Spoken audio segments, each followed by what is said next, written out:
All right, we're ready, Dex. We're ready and excited. Okay. My project is marine bird diving times in Anacortes, Washington. One thing that was fun this year was looking at interesting birds and their behavior, especially when multiple birds are interacting. Something that wasn't fun was having to identify birds from a long distance, or especially when it was hard to see. One thing that surprised me this year was that marine bird times are actually not consistent at all and can vary a lot. This is my abstract.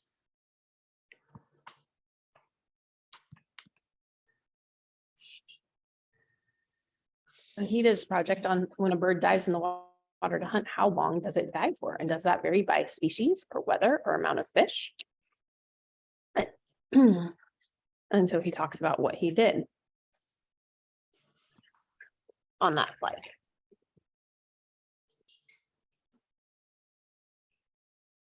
Background research. I researched diving times of marine birds in general, and I found out that diving times can range anywhere from 1 second to almost 30 plus minutes. The Royal Society's study of northern gannets in Wales showed that dive times varied from less than 1 second to almost 40 seconds. Also, research from the Marine Ecology Progress series showed that dive times of Atlantic puffins average 40 seconds but could reach 120 seconds. Racer bills average 24 seconds and could get as high as 56 seconds. This obviously needs different balance.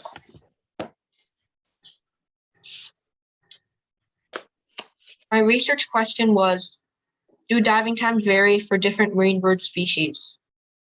And my hypothesis was that diving times will vary for different species.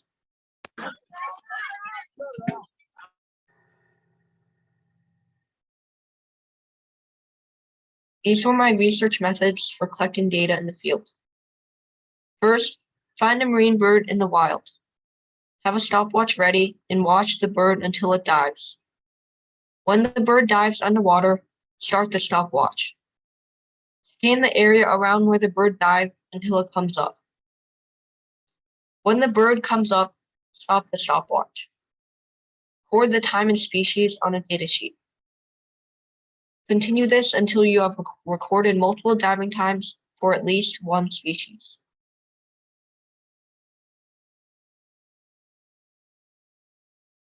This was the data I collected over multiple months this year. Each bar represents averages from one species on one day from one or more individuals. The green bar is tufted puffins, the yellow is marbled murrelets, the purple is cormorants, blue is rhinoceros auklets, red is guillemots, and pink is common loon.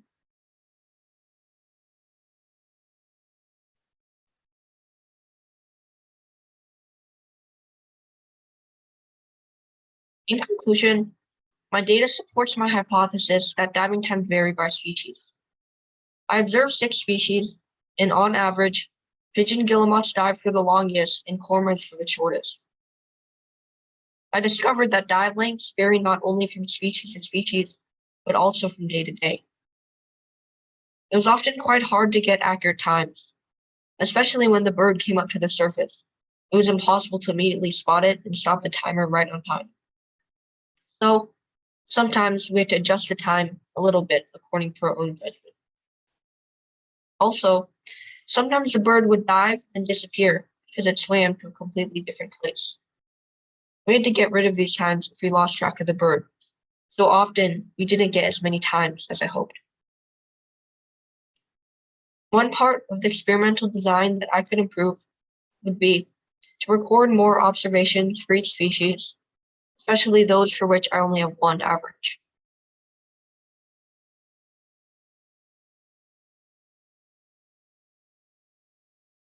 Ideas for future research. After learning that bird species and diving times are fairly independent of each other, I am now wondering what does cause variation in dive times? How do environmental conditions affect diving times? How does wind affect diving times?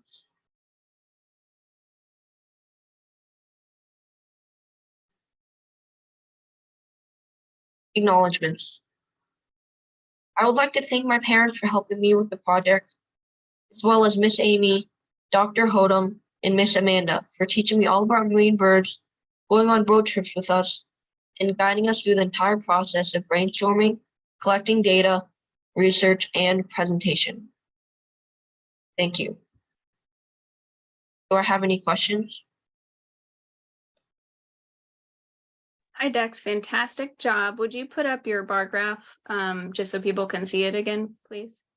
And then we have one question in the chat. And then if you guys have questions, you can put it in the chat or you can unmute and say it after I ask Monica's question.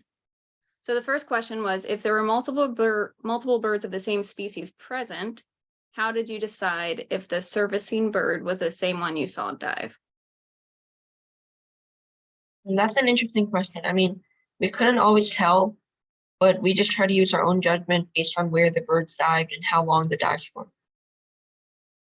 Yeah, and Dex, remember we had that problem some, but luckily, wasn't it, Dex, remind me, we found the most active diving birds when they were alone? I can't remember for sure. When they were in pairs, Yeah, they were just kind of floating. a lot of times, like when we saw pairs, they weren't diving at all. That's a good Yeah, question. but that was very challenging, wasn't it, Dex?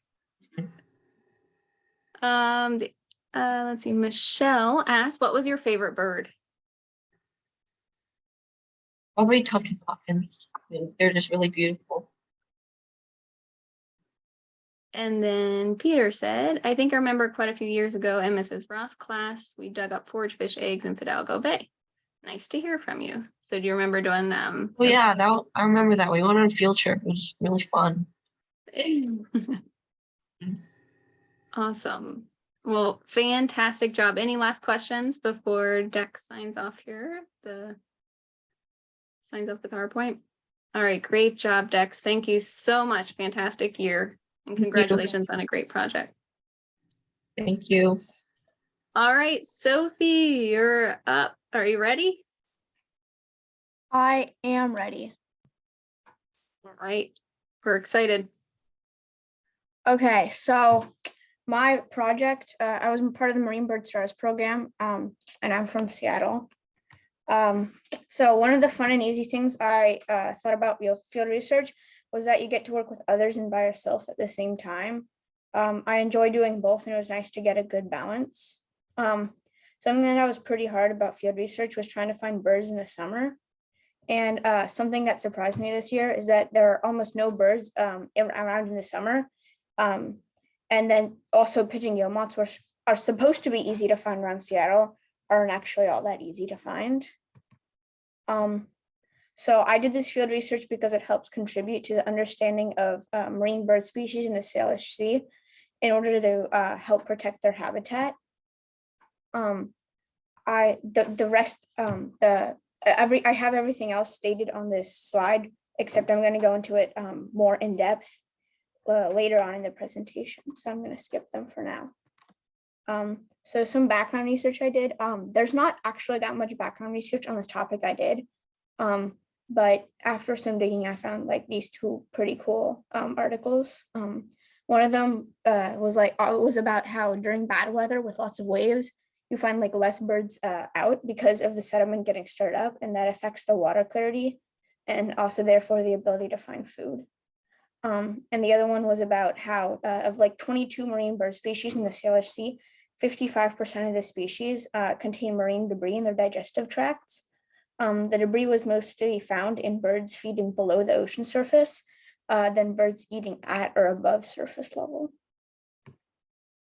So I investigated the question of whether depth affects the species and number of birds in it, the water depth.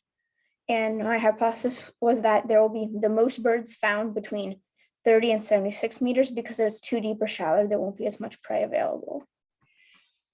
I observed birds 4 to 7 times each month from February to November using the Salish Sea school boat, the ferry, and the shore to collect data. Excluded birds in flight and on the land. For my boat research, I moved in a line transect across the water, and every minute marking down the location, date, time, weather, depth, and tide, and noting all the birds and invisible distance around me. Below is kind of what my data sheet would look like. I have about 15 of them from all the data collection. So yeah. So I chose to make my graph by rate.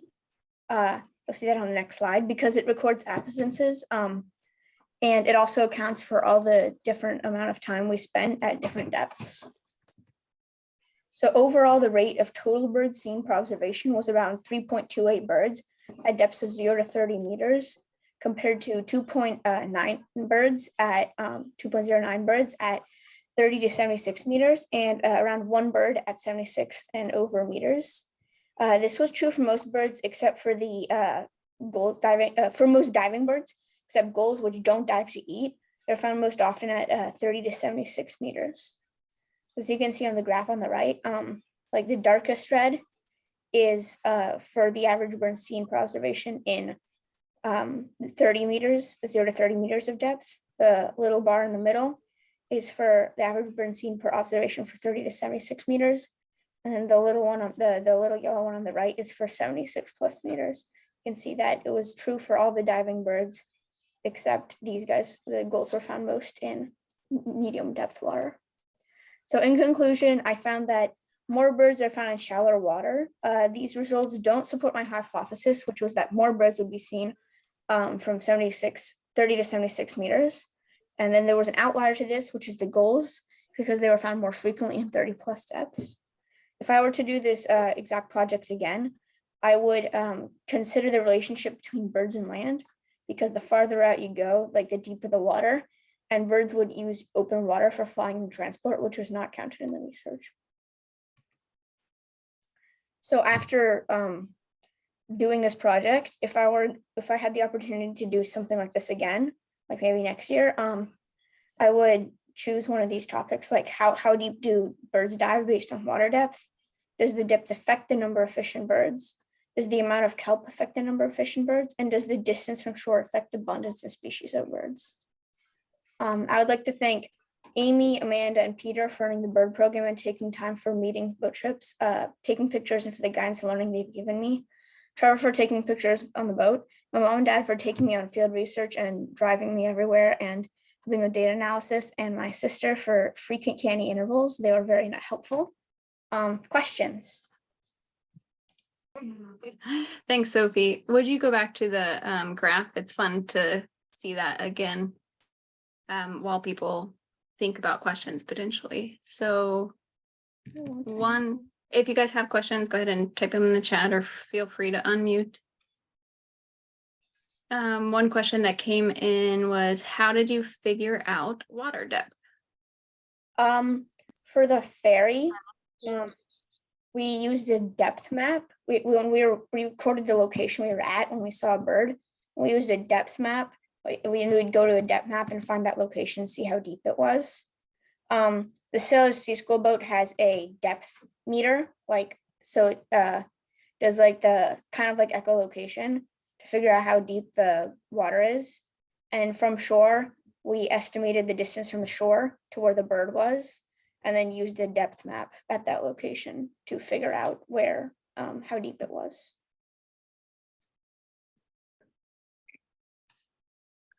Awesome. Great job. Anyone else have any questions for Sophie? This is fascinating, Sophie, and it just goes to show you those silly gulls really can be found anywhere, right? Albert, did you want to ask a question? Yes. Okay, what's your question real quick? What is your favorite bird? What is my favorite bird? Out of the ones we looked at, probably the pigeon guillemot, because they're kind of cute and they have really red feet and you can see their feet, like even if they're in the water. Thank you.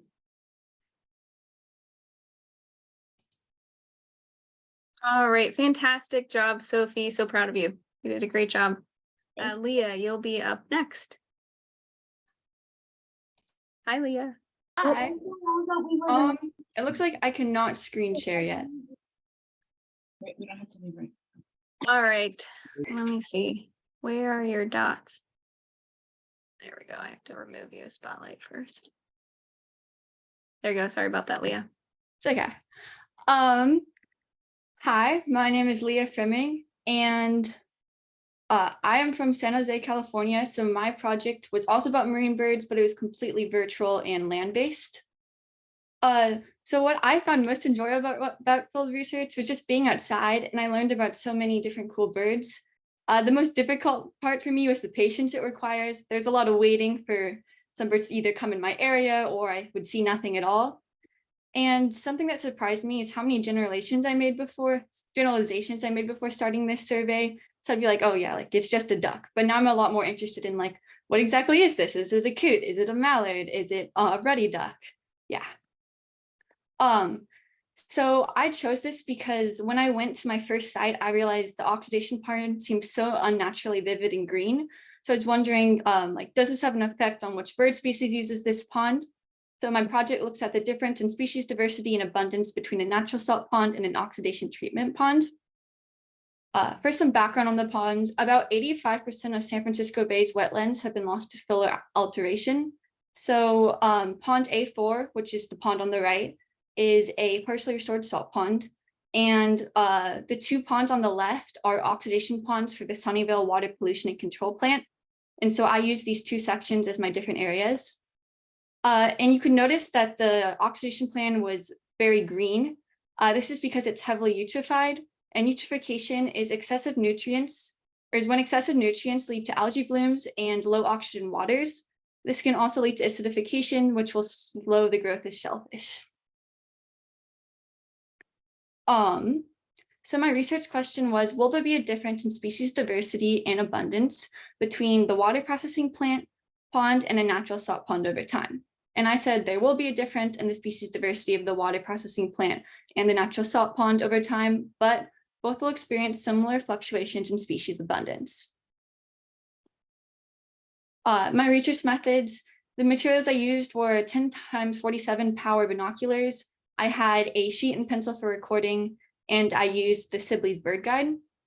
So I did my surveys every month, usually between 10 a.m. and 12 p.m. And I defined an area. It was about 190 meter radius. I would record environmental data like the weather and temperature.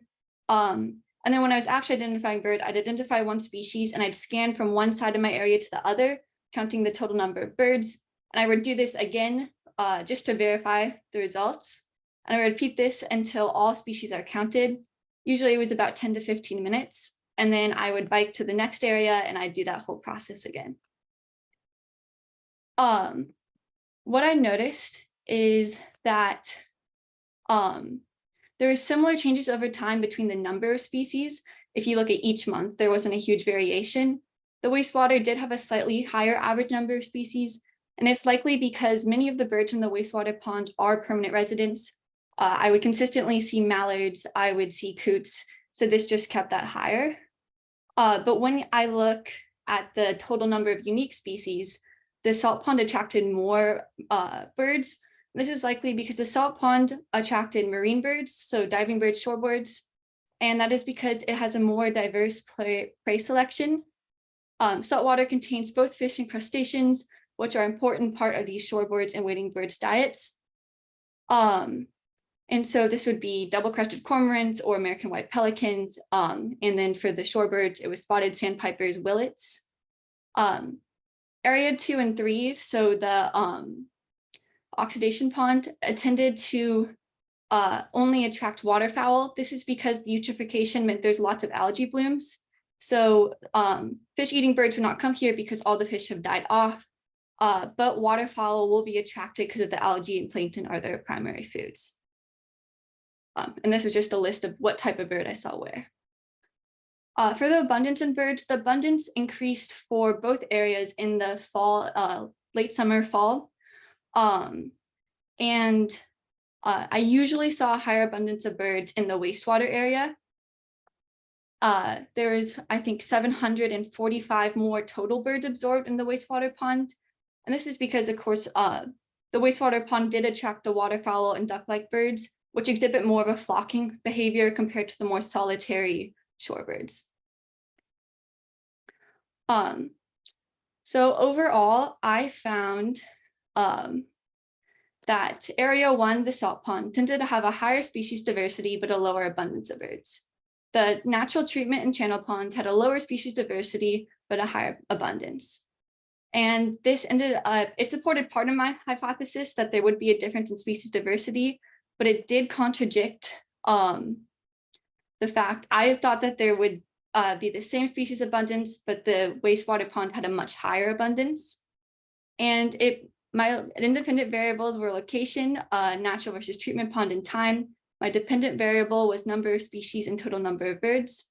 And although my results did not show a relationship between time and species diversity, they did show a relationship between location and diversity, location and abundance, and time and abundance.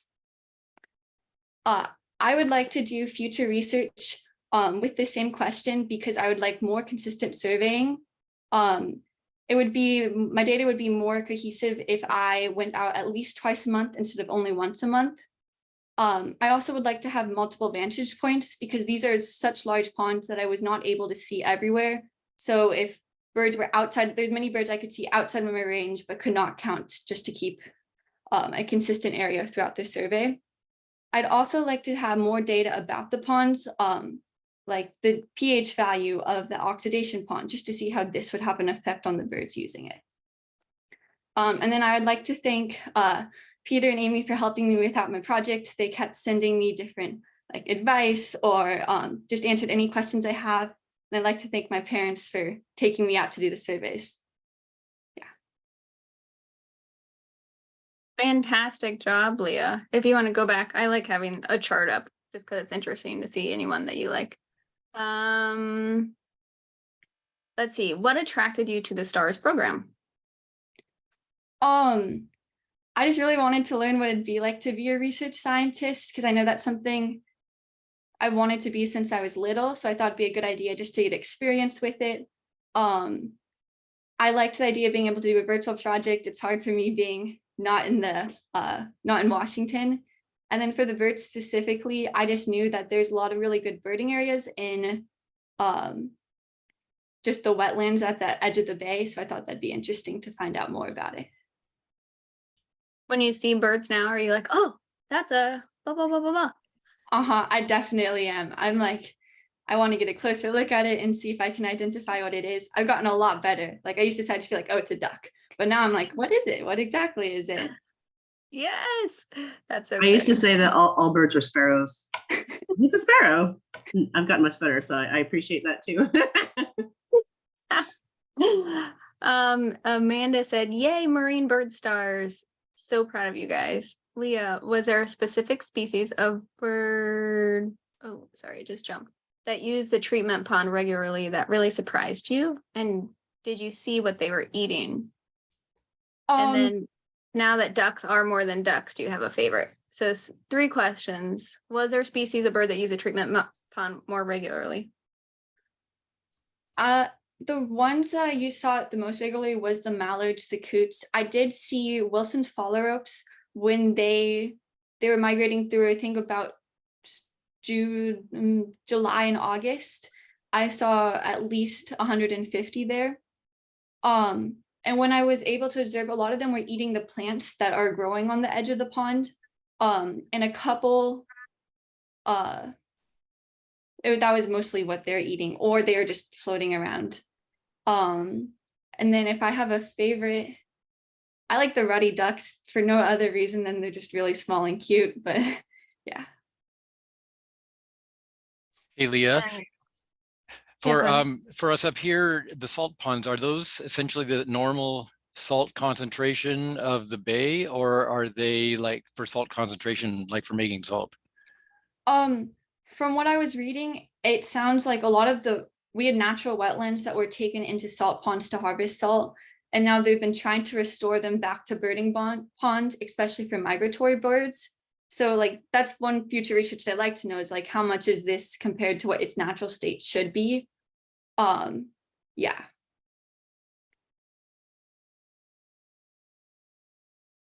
Great question, Craig.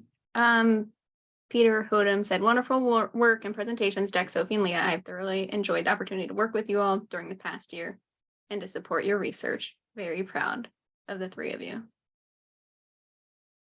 And Gianni, do you have a question? No, sorry, my cat stepped on my keyboard. That's the best. He has a question, or she. Leah, fantastic job. This is fascinating. I loved learning about it. So thank you so much. Yeah, wonderful work. And a great year. So next up is the Harbor Porpoise STaRS. So Kaylee couldn't be here, but Cindy said she has her presentation, which is awesome, Kaylee's presentation. So she's going to go through it. Yes. And Cindy, you might want to introduce yourself since I did not. I'm Cindy Elliser, and I'm the research director and founder of Pacific Mammal Research. We study harbor porpoises and harbor seals and anacortes over by Burroughs Pass. And we're mainly land-based. And I gotta move the bar in order to do anything here. Sorry, slide, no, where is it? Where is the thing on the slideshow? There we go. Okay. It's a little bit different for the Google Slides. Okay. So that's who I am, and my two students were Kaylee and Jack will be speaking next. But here I'm going to go over Kaylee's because she was unfortunately sick. I'm also a little bit under the weather, as you can hear from my voice, but I will do my best. So Kaylee was looking at the seasonality of harbor porpoises around Fidalgo Island. So this is all land-based work and seeing when we see them more often during the year. And there we go. So obviously, this was part of the Porpoise STaRS program, and she was looking at the differences in presence of harbor porpoises during different seasons at a couple locations here on Fidalgo Island.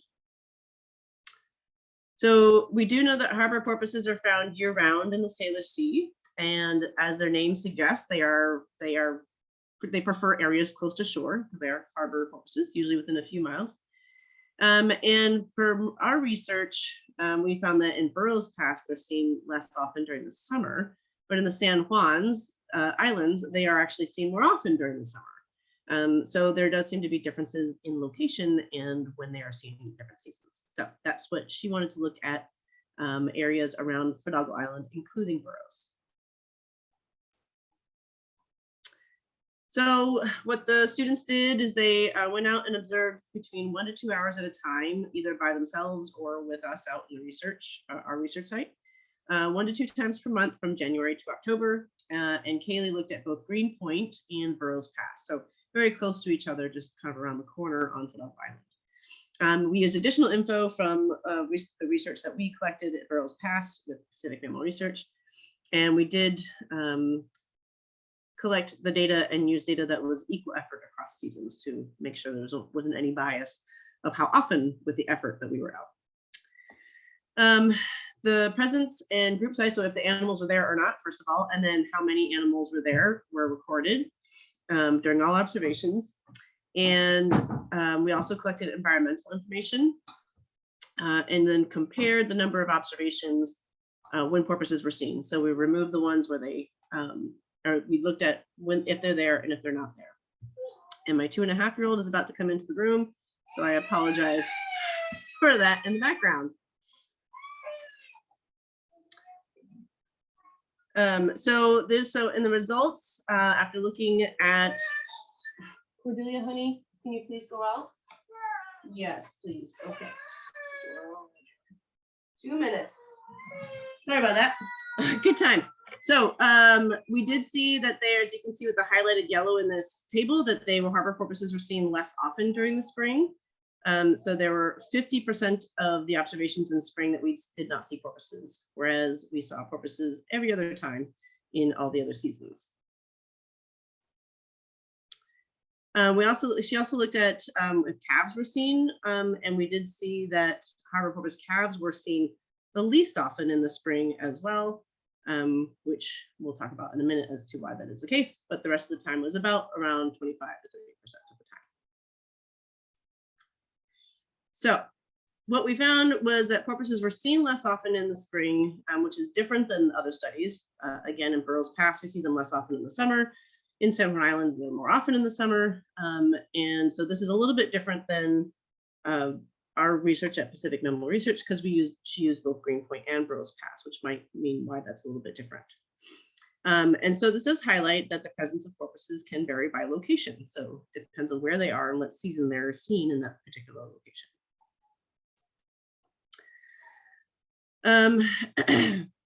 So why is this important to know? Well, because it tells us why they're using particular locations and when they're using those locations, and understanding more about when they're feeding or socializing or traveling through those areas, what areas are important for different behaviors.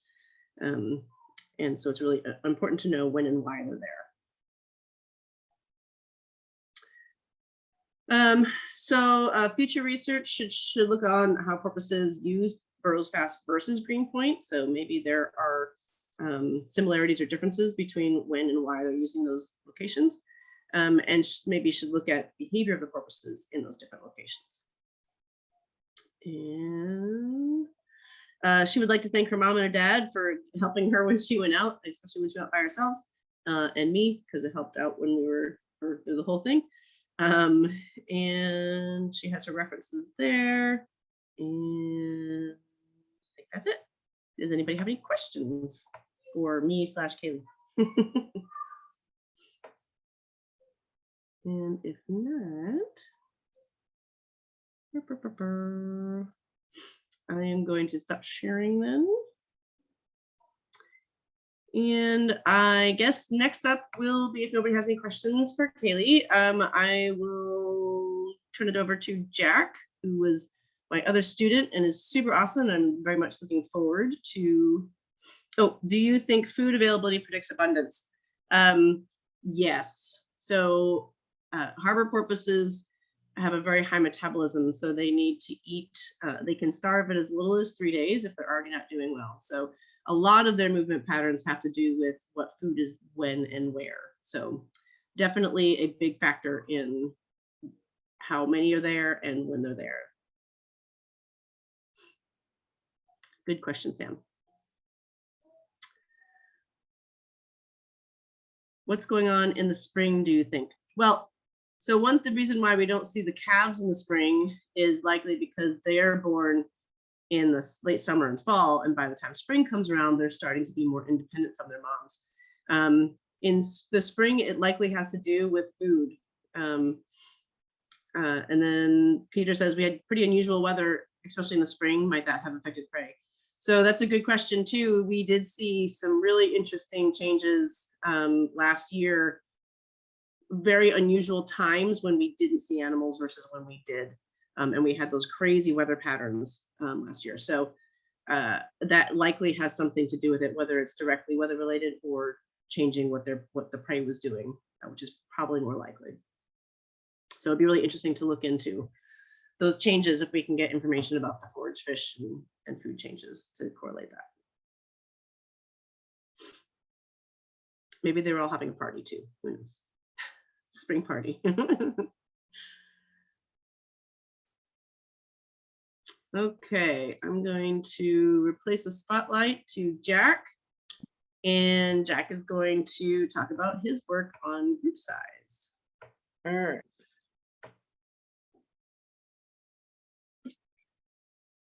So what I did was, do harbor porpoises prefer to travel in groups or by themselves? The program I'm with is called the STaRS program.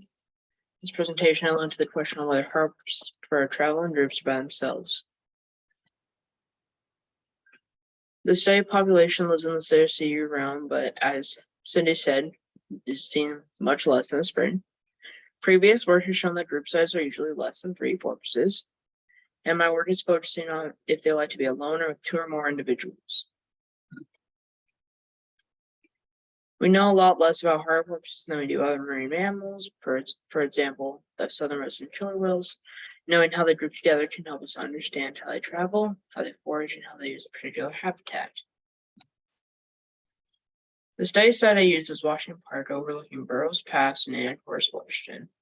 I spent 1 to 2 hours at a time, once or twice a month, and additional data was used collected by researchers at Pacific Mammal Research. I counted how many harbor porpoises were in each group that was cited. I then calculate the average group size and also the frequency of when porpoises are seen by themselves. There are 20 sightings over all seasons, slightly fewer in the spring. The average group size was 1 to 2, and the range was 1 to 6. 42% of all sightings were of one porpoise. 30.8% of all sightings were of two porpoises, and 26.9% of all sightings were of 3 or more porpoises. I have a little graph down there. Porpoises are more common to choose to travel in groups of 2 or 3 compared to by themselves, and porpoises were 57.7% more likely to travel in groups than by themselves. Porpoises were 42.3% likely to travel in groups by themselves compared to a group. This supports my hypothesis stating that porpoises groups are usually less than 3 porpoises. However, even though 57.7% travel in groups, a large quantity of porpoises still travel by themselves. Groups formation is often related to predation and food availability. One idea about why some porpoises travel by themselves is because it can help them more stealthily catch forage fish. This may be because predation is not a huge problem for porpoises since group size worldwide are very small. Group size is important to understand because it provides us insight into their behavior, ecology, and social lives, which is important for being able to protect them. Future research should focus on the behavior of group size to see if there are differences when behaviors are seen in different group sizes. Here are my references. I'd also like to thank Dr. Cindy and Amy for all they did for me, helping me through all this. It's very nice of them. All right. Any questions? Awesome, Jack. Fantastic work. Thanks. We have one question. How do you count the number of individuals? I'll We continue. I'll keep reading. It's a longer question. We'll see if we need to split it up. Typically, in a traveling group of marine mammals, only a couple at a time are visible above water. So how do you know how many are below surface or whether you're double counting the same individuals? We would try to see if they had saddle patches, which we'd identify to make sure we weren't double counting. And we would also make sure to see if the porpoises were different size or anything else. We'd identify them to make sure we weren't double counting. The next question, did you notice if the groups of 2 were often an adult and a calf together? Sometimes they were, but usually it was just 2 to 3 adults or one traveling by themselves. Sometimes there were calves too. And I have a question, Jack. Was your sighting, did the porpoises have to be together to be considered in a group, or could have they been separated? We would usually have them together, yes, to be counted as a group, but we'd count them all as one sighting as long as they were all in very close succession. And tell everyone how hard it is to find harbor porpoises on the water. Pretty hard. Because they all look like waves, or waves look like them. Yeah. And did you swim with a harbor porpoise and take this picture? I wish I did. Yeah, me too. Any other questions for Jack or for Cindy / Kaylee?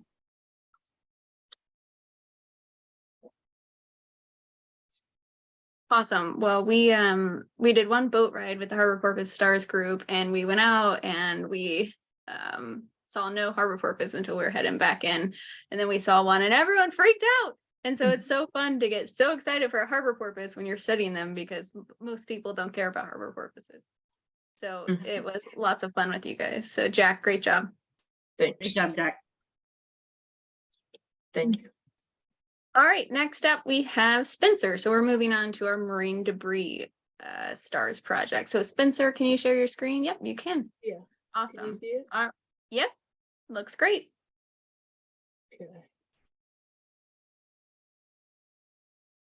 Okay. Oh. My name is Spencer and I did the marine debris STaRS and I live in Seattle. A fun thing about going to the beach was you never knew what you would find there.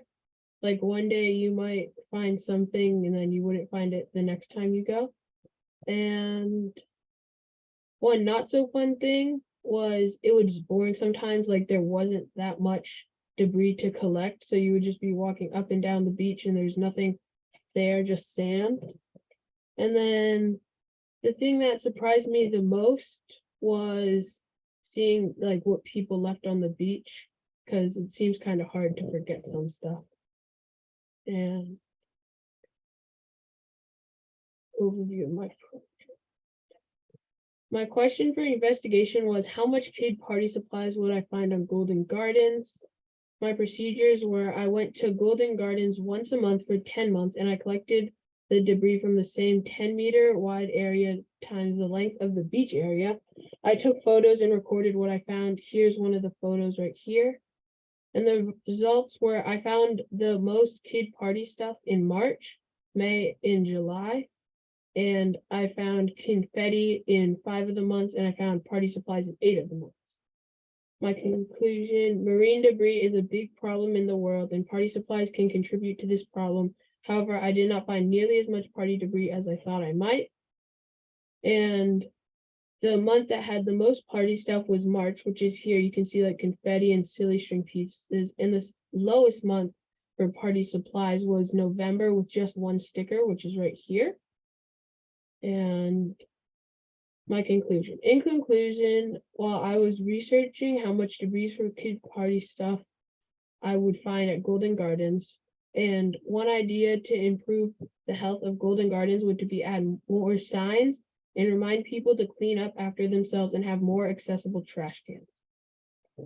And for my acknowledgements, I would like to thank my mother for helping me collect the data. And I would also like to thank Elizabeth Drozda for her guidance. Any questions? Awesome, Spencer. Thank you so much. Yeah, we have a few questions. One came in a direct message to me. It says, what was considered party supplies? Party supplies was, I considered party supplies confetti, silly string, and stickers. Where did I put it? I don't know, but it's on one of these slides, but that's what I consider party supplies. And then the next question, what made you decide to look up party supplies specifically? I don't know. I just thought because there's a lot of picnic tables and other stuff on Golden Gardens. So I thought it might be a party beach. So I just wanted to see how much stuff we would find. Awesome. And then did you usually find the supplies in the same area or were they spread out over the beach? Yeah, I would normally find them in the same area.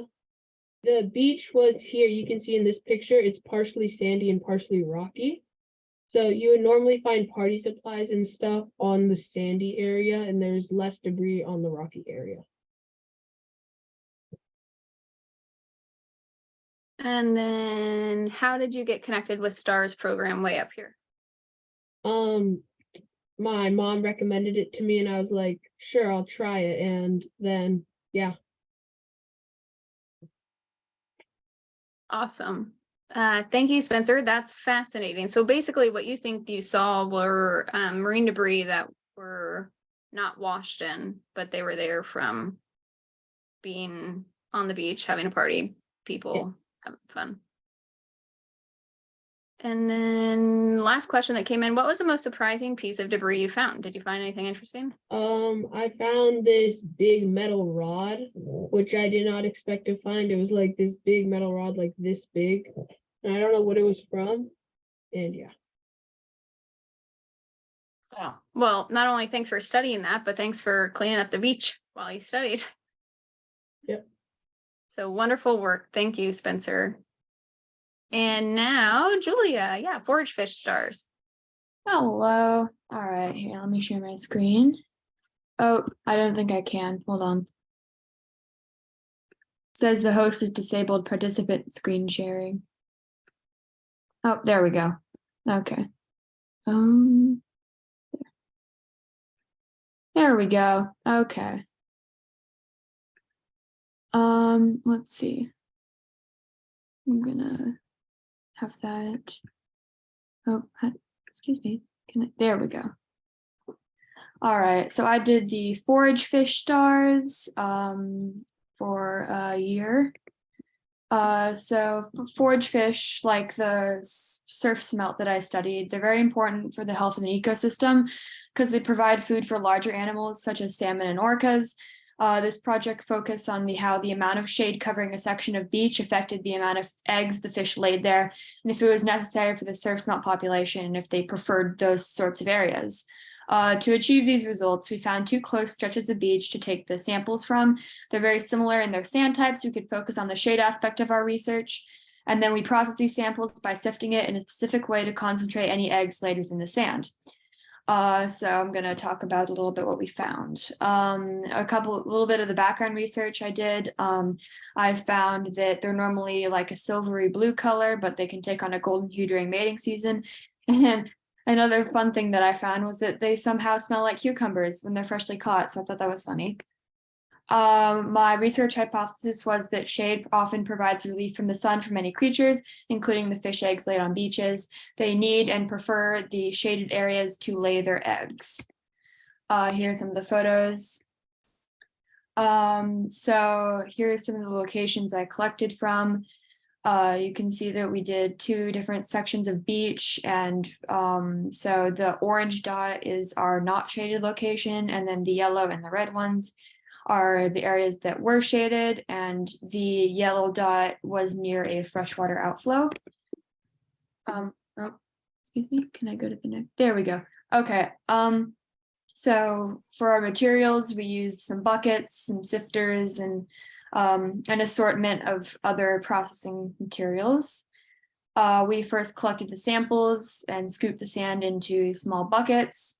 We then drove to our processing facility, which is a nearby RV park, because we could use the water taps and electricity they had there. We first used multiple layers of sifting grates to refine the sand down to the smallest size where the eggs would be located. Then we poured it into a whirlpool tub, as you can see in the picture, where they would be swept up and carried through a hole in the middle and collected in the finest sifting grate. And then we would look at that part of the sand under a microscope, because that's where the eggs would be. And then we recorded how many there were. We used keys when we were collecting our data, so it would be a little bit easier to process it. For the shade, we used numbers 1 through 5 to indicate the percentage of shade on the beach. And then for the sand type, it was we mostly had sand or pebbles. And then for the amount of eggs or live hatchlings, we used the scale of 0 being none, 1 being few, and 2 being lots. We found that over a course of time, kind of overall, there were more eggs in station 2 or 3, which were shaded, and they kind of varied throughout the months though, and peaked right about in August. There is a possibility that we missed peak spawning in station 1, where it's not shaded, but looking at the trends, it doesn't look like there was ever much activity there. So in this one, the graph shows the amount of eggs per station depending on the time of year. The numbers on the 0 to 2 on the vertical axis indicate the egg count on a scale of 0 being none, 1 being few, 2 being lots. Again, you can see that we had quite a few eggs in the shaded and freshwater stations. We never got more than a few eggs in our non-shaded area. This tells us that the shaded area was preferred because more eggs were found there. In this graph, we can see the amount of live hatchlings per station, which is if we saw any live little hatchlings in our looking at the microscope. Once again, 0 to 2 equal none, few, and lots. You can see that we got no live hatchlings at all in the unshaded area. This proves that fish hatchlings may have a harder time surviving in unshaded areas, which may contribute to the adults steering clear of such locations. As kind of a wrap up for the conclusion, my hypothesis was that shade provides relief from the sun, and these forage fish need and prefer shaded areas to lay their eggs. The evidence and data we collected did support this theory. We found that the more shaded location possessed, the higher the amount of fish eggs that we found. We collected by taking samples of sand from different locations and refined them down to where only the eggs and the finest sand would show up. They demonstrate how important it is that people be careful about removing trees and shade along the shorelines so that the fish have places to lay their eggs. And something we'd probably change for the future is our collection times toward the end of the year, we happened to show up during the high tide, which resulted in inaccurate data for that month, which is a problem. We could have also collected data more frequently and once a month, which would have resulted in more accurate and precise data and not missing any major spawning. In summary, we proved our hypothesis to be correct, and we do have a little room for improvement. One thing I really liked about the field research was collecting the samples. I enjoyed the adventure of what we may see on the beach that day, and sometimes seeing the visible eggs on the sand was very exciting. One thing I didn't enjoy as much, was a bit challenging, was the unpredictability of the weather. It would sometimes be really wet and cold, and those days were not as fun, along as when the tide was so high that you couldn't access the sand and collect data. Something that surprised me was how the samples were processed. I was not expecting how some of the equipment was used, especially the little whirlpool tub. It was interesting to work with it, as it's different from the everyday materials I would use. Some of my ideas for future research was collecting different types of forage fish, like maybe doing the sand lance eggs and seeing how that compares to surf smelt data, and maybe collecting it from different locations that haven't been collected from before, and maybe trying different beach elevations to see if that affected it. Last off, acknowledgements, thanks to Pete from Skagit MRC. I appreciate that you taught us how to collect and process the eggs. I don't think we could have done this without you. Also, big thanks to Trevor for your guidance in making this so fun. You really helped. And thanks to Dana for supporting me along the way as well. Lastly, thanks to Amy for making this possible and providing such a great opportunity. I had such an awesome year. Does anybody have any questions? Awesome work. Fantastic, Julia. I don't know if you want to go to one of your graphs while I ask Yeah. questions for people to look at. Go back. Here, we'll do the egg count. Sure. So first question is, what is the difference in number between few and lots? So for few, it's normally between like 5 eggs and like 15 eggs normally. Like, yeah, I saw a few eggs, but it wasn't a ton. And then lots is like, yes, there are definitely lots of eggs here, like so much that we couldn't count them. That's how we normally determined it. Like if you started counting, you're like, no, I can't count these, they're too many. It's normally lots. So yeah. Awesome. And then what did you do with the eggs after your research? So it honestly depended on how many eggs we had. If it was kind of like a few, we normally just kind of dump the samples back in the ocean. If there were a lot of eggs, it depended on how like we wanted to handle it. Sometimes we would kind of put them back in the sand, so maybe they would survive, but other times we normally kind of put alcohol in there to preserve them. And so we can use that as an example for like later research. Awesome. And then I imagine there are other species of similar size. How did you ensure the eggs you were examining were the surf smelt? I think that the area we were collecting from only really had the surf smelt eggs. I think other locations had other fish. So it was pretty much as a rule that we knew that we were collecting the surf smelt eggs. There was also a little chart that kind of showed us what the eggs would look like. So we can kind of compare that. And some of the other fish eggs are also a lot smaller or larger, kind of, yeah. So we could kind of tell. Awesome. And I don't know, Pete, if you wanted to add anything to that as well, but Julia, fantastic job. Thank you so much. I'll stop my share. Hold on. There we go.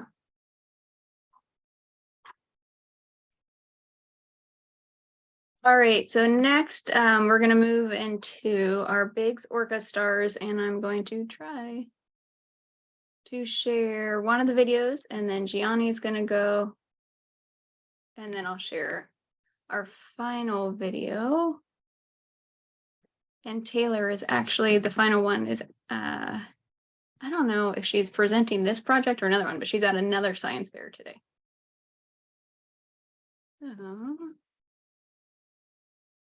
I think I need to make sure I share the sound here.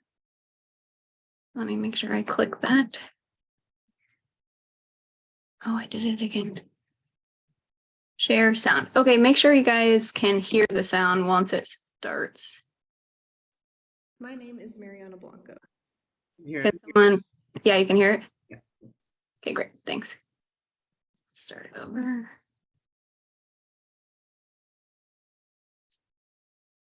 My name is Mariana Blanco. I'm a first year at UW, and I got to be a part of the BIGS orcas STaRS group. I moved to the Puget Sound area from Iowa in hopes of expanding my knowledge in both marine mammals We aren't seeing the We video. can't see the Amy. video, Amy. It's just your Monica? screen. I don't think it's started yet. Well, we can hear the sound. You can't see Big's orca stars? No, it just shows your files. Oh, so I have to share this. Yeah. Thanks. Mhm. There we go. Now you can see it. Yes, that's much better. My name is Mariana Blanco. I'm a first year at UW, and I got to be a part of the BIGS orcas STaRS group. I moved to the Puget Sound area from Iowa in hopes of expanding my knowledge in both marine mammals and scientific research. Monica and Amy have opened my eyes to a new world of scientific research within the underwater world.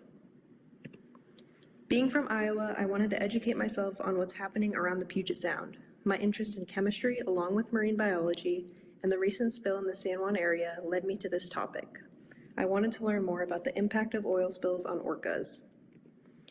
I started by looking up recent oil spills that impacted marine life.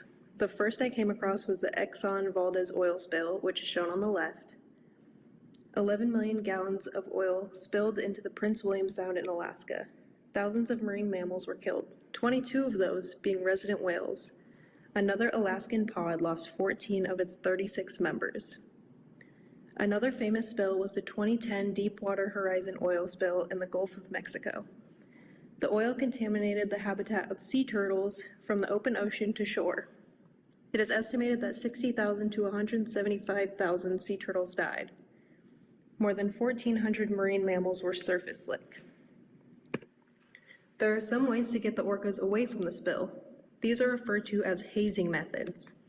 They include, but are not limited to, underwater firecrackers, flying helicopters close to the water surface, banging on pipes, pre-recorded orca calls, and spraying high-pressure water in the direction of the orcas.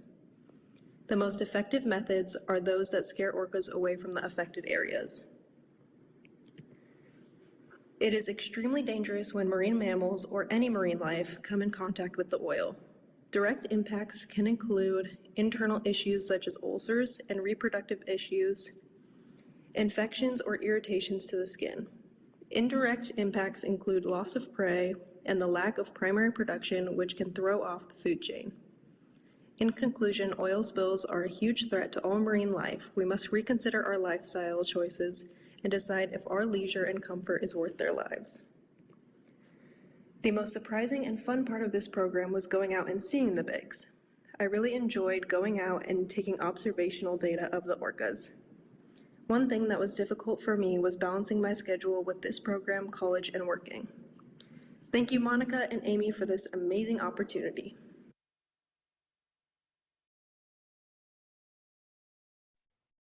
All right, so Monica gave the students a group of orcas and some data to follow. And so Mayor was very passionate about tying that into where the bigs are found and the impacts of the oil spill. So I wish she was here to answer some questions. Sorry if that was quiet, Sam. But Gianni, you are up. Can you share your screen? Yes. Okay, terrific. We're looking forward to it. There we go. Can you see it? Yep. All right. My name is Gianni Milano, and this year I did the BIGS Orca STaRS class. BIGS orcas are a specific ecotype of orcas. They're also known as transient orcas, and they primarily eat larger mammals, which is different from the southern resident orcas, which mostly eat salmon. This year, we did multiple boat trips to look for orcas, and we also received sightings data from Orca Behavioral Institute for the past 5 years for one matriline of transient orcas. A matriline is a family group of orcas that is led by a female orca. And this project was really cool for me because orcas are my favorite animal. And I've loved them for a long time. And it's also really important because orcas are really important for ecosystems as the top predators in most ecosystems that they're a part of. And also whale poop is really important for the nitrogen cycle. So that's another reason that we should protect orcas.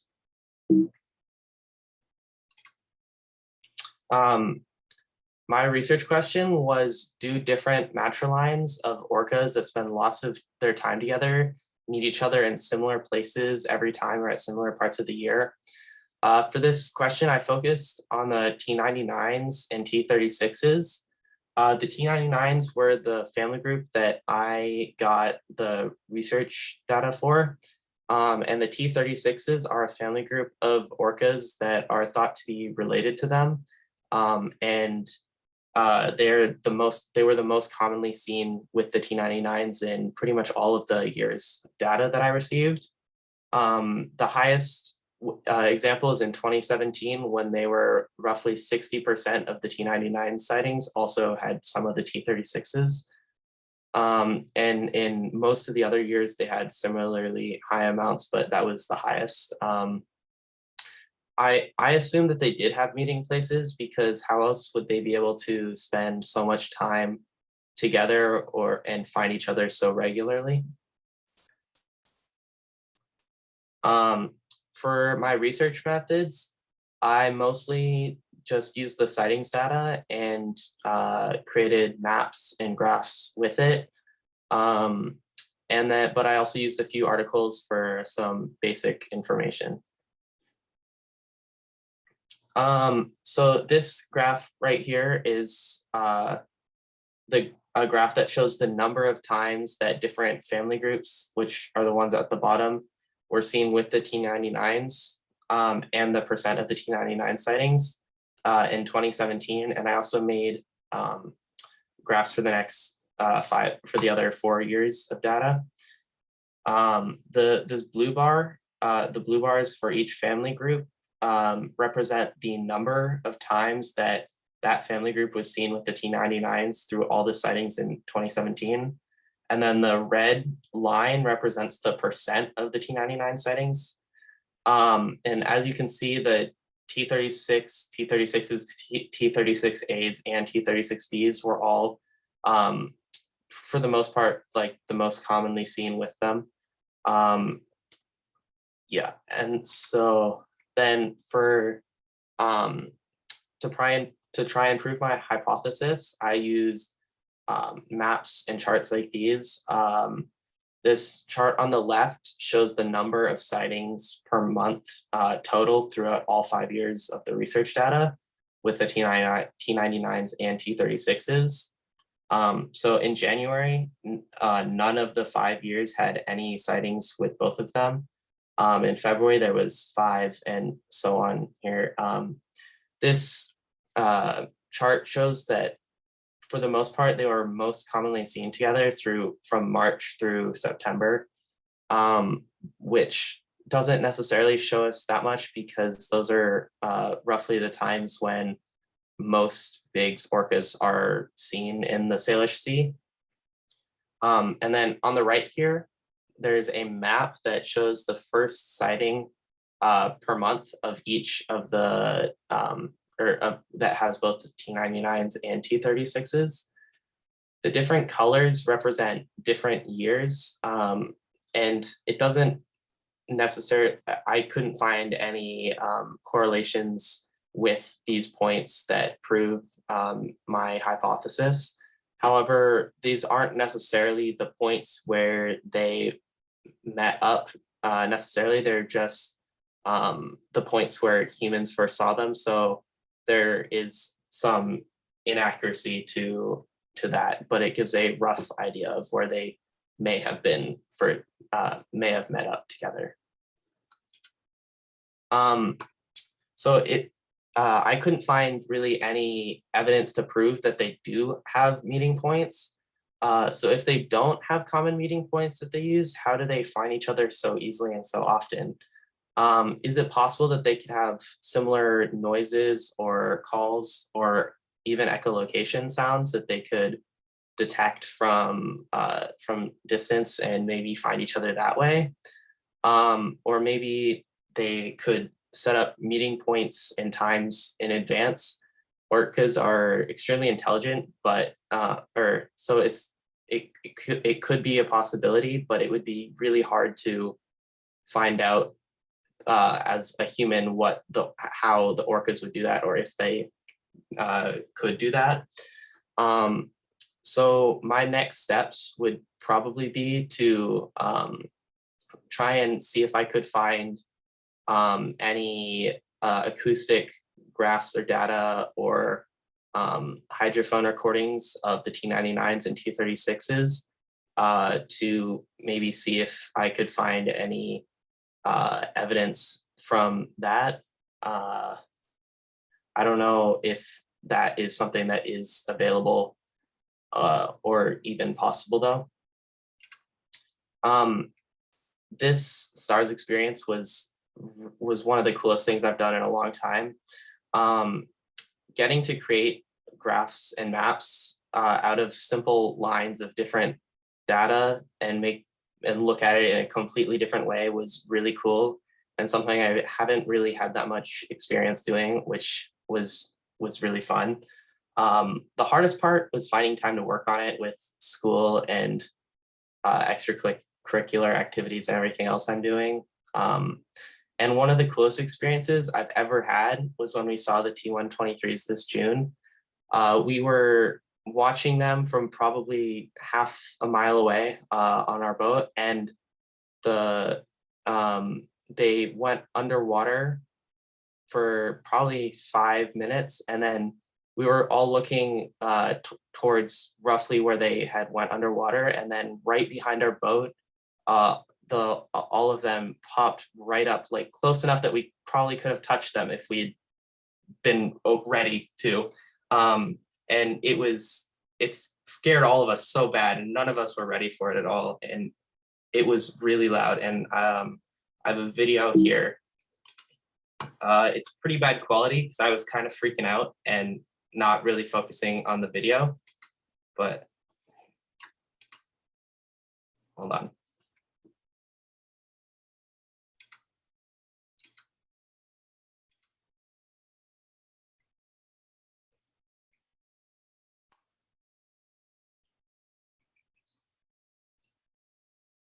Yeah.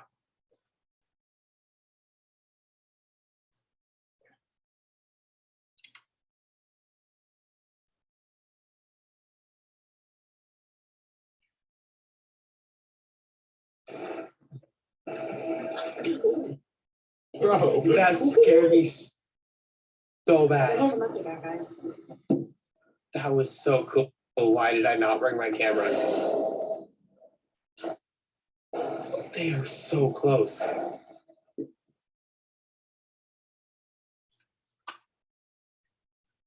All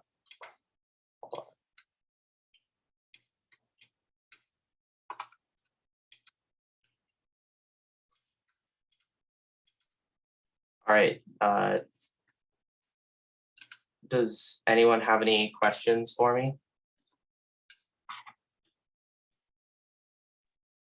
Gianni, awesome job. I was so glad to be able to experience those orcas with you that day. Yeah, that was incredible. Monica said, as you track the 2022 sightings of the T99s, did they continue occurring with the T36s as in previous years? It seemed like I didn't really look at that much, but I feel like I remember a couple of the sightings this year or last year now, were with the T36s, but I don't remember for sure because I mostly when I did my mapping, I mostly just looked at the T99s. So it seemed like they were spotted, but maybe not as often as in the previous years.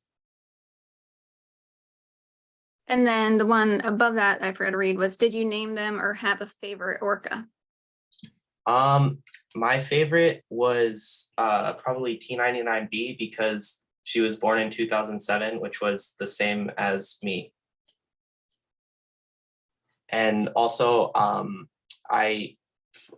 of the things we did at the beginning of the year was drawing all of the orcas in our family groups, which I think I have a, how do I go back? These right here on the bottom right are two of the ones I did. Yeah, this one on the right was my favorite, and they a couple of them already had names that other people had given them already. Those are great drawings. Another question, to answer your question about how they find each other, did you look into, or is there research on how far their echolocation works? I haven't had a chance to look into that, but I would be interested to do that and see if that is a possibility. Monica, do you want to chime in on that if you know anything? Yeah, it depends a little bit on water conditions and stuff in terms of how far the sound can actually be heard. We know they can hear each other anywhere from kind of a mile to up to 20 miles away at least. So if they're in the same waterway, they can definitely find each other that way. But in terms of, going around the San Juan Islands and being able to determine, are these whales we know on the other side of the islands or in a different channel? That would be more of a stretch. So I think they could definitely use acoustics to find each other when they're nearby, but not from further away. Okay, yeah, so maybe they could find each other, or like have some other way of finding each other and then use those to like actually meet up like together is a possibility. Definitely, yeah. Like we're going, it could be we're going to meet up in Harrow Strait, and then once they're both in Harrow Strait, they can hone in on one another acoustically. Yeah, that's cool.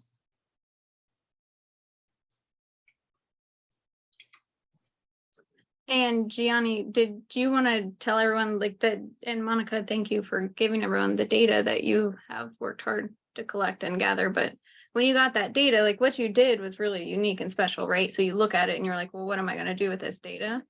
Do you want to talk through like just that real quick before we move on to the last one?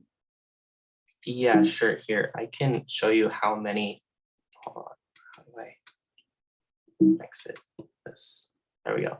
I have a lot of different charts of data. There's like a lot of different things that I think I have at least probably like 20 tabs here of different maps and graphs and data points that were all used in a variety of different ways. I kind of started by just doing some like basic like maps of where all of the different sightings were per year. And then I looked at which family groups they were seen with the most often. And then after I saw how commonly or how often they were seen with the T36s, I was like thinking about why they were so often seen, and then Monica told me that the T36s and the T99s were thought to be related. So then I was thinking about because I'd wanted to use some mapping data because I think it's interesting to look at that. So so I decided that I would try and use maps to figure out like where they were seen together and if there was and how they like met up so often from there pretty much. If you have 20 tabs open with different graphs and data, that's when you know you've become a true scientist. So good job. I really appreciate how much you dived into the data and looked at different things and used that to come up with a question based on what was there. So really well done. Thank you. And then, I don't know, Monica, this might be more for you. Do you know if they have ever used GPS tracking data that could be used to see where they're meeting up? Yeah, they have satellite tagged a few individual whales and gotten some, data on travel patterns that way, but never, I don't think, enough whales at a time to be able to track how different groups might be moving relative to one another. So they might have, a single whale tagged for a few weeks, but not necessarily whales in the other family groups that they're meeting up with. So there hasn't been any type of tracking data in that regard, allowing them to see when and how groups of whales are coming together and splitting apart. It's pretty much all of our observations on their travel patterns in that regard are based on visual sightings. Awesome, thanks. Any other questions for Gianni before we do our last presentation here? Gianni, spectacular work. Awesome. So much fun working with you this year. Thank you. All right, so our last one is Taylor Redmond, and it's a recording because she's at another science fair. So hopefully I do it right this time. Share screen, share sound. Can you guys see the screen? Yep.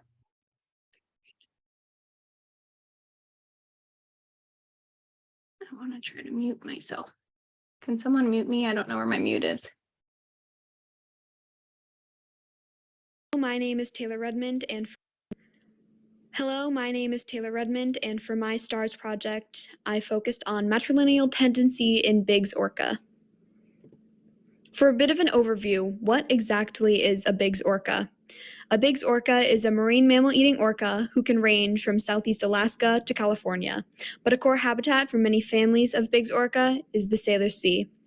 For the purposes of this project, I focused my scope on the travel patterns of 4 specific Biggs matrilines, otherwise known as families, in the shared Washington State and BC waters of the Salish Sea. Once again, I focused on 4 individual families, being the T18 family, the T65A family, the T99 family, and the T123 family, all families that often frequent the waters of the Salish Sea. My research question focused on if certain matrilines had preferences in habitat usage. I hypothesized that individual matrilines would have preferences in where they spend their time in the Salish Sea, with certain matrilines opting to spend extended periods of time in specific sectors of the Salish Sea, which I would define as Puget Sound, San Juan Islands, Strait of Juan de Fuca, Northern and Southern Gulf Islands. Data for each matriline was provided between the years of 2019 and 2021 and was sorted into different sectors. The sectors could be defined with this map. The Northern Gulf Islands would be the orange line and north. Between the orange line and the teal line would be the Southern Gulf Islands. The yellow line and west would be the Strait of Juan de Fuca. And then the red line and south would be Puget Sound. And everything left over in between would be the San Juan Islands. I compared the presence of each matriline in each sector between the years 2019 and 2021 to determine if there are actually significant discrepancies in which portions of the Salish Sea each matriline would tend to spend their time in. For the results, the T18s spent much of their time in the Gulf Islands, both northern and southern Gulf Islands. The T65As spent about 52% of their time in Puget Sound. The T99s were pretty evenly split, especially compared to the other 3 matrilines. And the T123s spent about 46% of their time in the southern Gulf Islands. My hypothesis that the different matrilines would prefer certain sectors of the Salish Sea, and they would tend to travel in those certain sectors, was supported. While there are certain matrilines that have a more even split in where they would spend their time in the Salish Sea, like the T99s, multiple matrilines had large discrepancies in amounts of time spent in each sector of the Salish Sea, like the T65As with over 50% of sightings in Puget Sound, or the T123s with just under 50% of sightings in the southern Gulf Islands.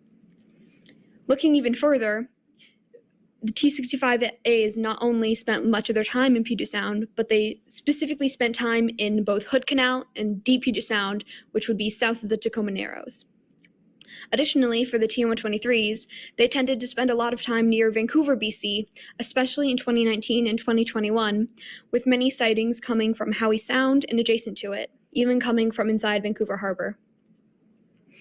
Overall, there were noticeable differences in travel patterns where groups like the T65As would spend days, if not weeks, in a sector, while groups like the T99s would, for the most part, have no more than 2 sightings in a row in each sector. Interestingly enough, this pattern upheld in 2019 and 2020 for the T99s would actually change in 2021, with longer periods of times spent in certain areas. But this could possibly be explained by T99's pregnancy, as after the birth of T99E in 2021, the T99's travel pattern actually went back to the one similar in 2019 and 2020.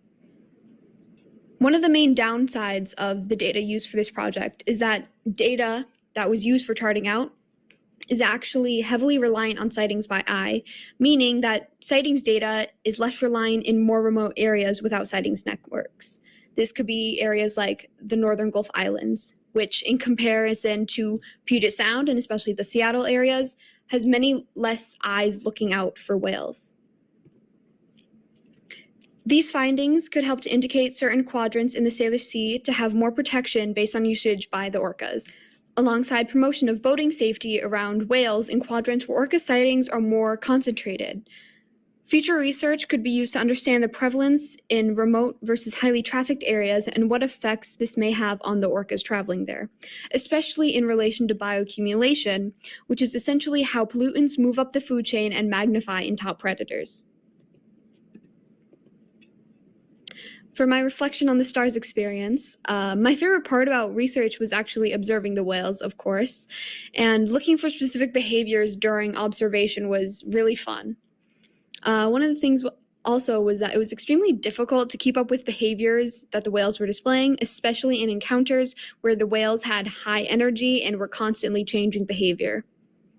One thing that surprised me was just how fun it was to take data. I was expecting it to be somewhat of a task, but it was actually pretty enjoyable to do.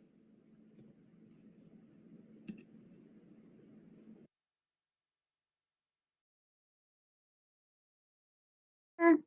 All right. Monica, I don't know if you can field any questions. If people have any questions about Taylor's research, Monica can probably answer them. So if you have a question, pop it in the chat or unmute. And pretty much everyone commented about difficulty of fitting this work in with all other activities you have. Thanks for sticking with it. Yeah, absolutely. Thank you guys so much for sticking with this year. Awesome job. All STaRS students really enjoyed all the presentations. And then the last thing I wanted to mention about the orca one, it was really unique because Monica gave them years of data, but we went out on the boat together and we practiced data collection on the boat, which is what Taylor was alluding to. And so that was a lot of fun. Not only was it a difficult task to find the orcas, but once you're with the orcas, the last thing you want to be doing is collecting data. You want to be watching them and taking pictures of them and enjoying them. So that was also a fun, surprising challenge of, oh yeah, we have to take data. So that was lots of fun. But oh my gosh, a huge thank you to Cindy Elliser, Monica Shields, Trevor Deary, Peter Hodum, Pete, and who am I missing? I think that was everyone. Elizabeth Drasta, who's on a cruise in the Caribbean, so she can't be here right now. Unfortunately. Yes, I know. But thank you guys. And again, thank you students and thank you parents. This was so much fun to watch. Phenomenal job to everyone. Have a great weekend, everyone. Great job, everybody. Bye-bye. Thank you. Bye. Thank you. Thank you. Bye. Bye. Thank you. Bye.